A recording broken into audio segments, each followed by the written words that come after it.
Mengganti rezim merupakan kebutuhan dan keharusan. Penulis sering ke daerah bertemu dengan banyak orang, mulai dari petani, pemilik warung kopi, pemilik rumah makan, dosen, pengusaha, dan sampai ke pejabat di daerah. Mayoritas mereka ingin ada perubahan. Alasan ingin ada perubahan beraneka ragam, mulai dari ketidakberpihakan pemerintah terhadap usaha mereka sampai kepada alasan yang menyangkut akidah. Jadi setiap individu punya alasan dan intinya mereka menuntut adanya perubahan.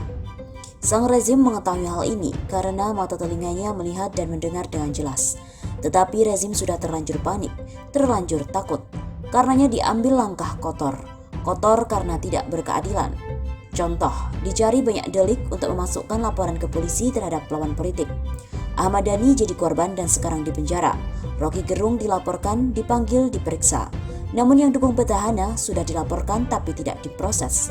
Mereka yang fitnah gerakan 212 sebagai penghamba uang, yang menghina dengan kata kotor di ruang publik justru didiamkan. Yang menistakan Quran dan Nabi Muhammad SAW bisa tetap bebas tidak diperiksa walau sudah dilaporkan. Karena mereka mendukung petahana. Cara kotor mereka lainnya adalah melalui mulut Romi yang ketua umum P3 mengeluarkan pernyataan soal pendukung khilafah yang diarahkan ada di kubu Prabowo. Pesannya Romi untuk memfitnah seolah Prabowo anti Pancasila dan ingin mengubah Pancasila. Namun rakyat pemilih tidak dapat goyah oleh isu fitnah dan hal kotor lainnya. Rakyat sudah banyak yang tahu di balik rezim sekarang ada anak PKI yang bangga mengumbar sebagai pengusung ajaran komunis dan bahkan jadi anggota dewan.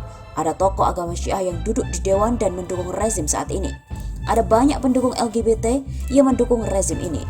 Ada banyak ulama su atau ulama jahat yang mendukung rezim saat ini. Jadi Allah Subhanahu wa Ta'ala telah begitu nyata memperlihatkan wajah rezim saat ini. Namun kembali kepada kita, mampu melihat secara jujur, jernih, dan sehat atau tidak. Rezim ini panik, takut kalah, sehingga berbuat semaunya. Namun yakinlah ada hikmah yang selalu muncul. Rakyat terus kuat membela dan simpati dengan Ahmad Dhani. Rezim menzalimi Dhani dan ini menjadi alat promosi agar Dhani bisa terpilih sebagai caleg Gerindra Dapil Jawa Timur. Masyarakat kita suka membela dan memilih mereka yang terzalimi. Ingat kasus SBY versus Megawati tahun 2003, di mana SBY yang terzalimi menyebabkan rakyat simpati dan empati kepada SBY. Dan dalam pemilihan presiden 2004, SBY berhasil mengalahkan Megawati yang berpasangan dengan Kiai Haji Hashim Muzadi. Prabowo Sandi dan timnya harus kerja fokus sesuai rencana kerja atau work plan. Lubang kecurangan akan dimanfaatkan petahana, termasuk IT KPU. Karena itu sangat bagus rencana ketat kawal suara di TPS, karena nafsu berkuasa sudah menjadi aksioma untuk mereka. Di sisi lain, kita ingin ada perubahan, harus ada perubahan, agar NKRI bisa terselamatkan. Pertarungan Pilpres dan Pileg nanti adalah pertarungan hak dan batil. Sudah clear, jangan dibuat abu-abu. Cukup sudah kondisi bangsa saat ini. Belum pernah kita merasakan tingginya rasa kecurigaan, permusuhan, dan perpecahan seperti saat ini.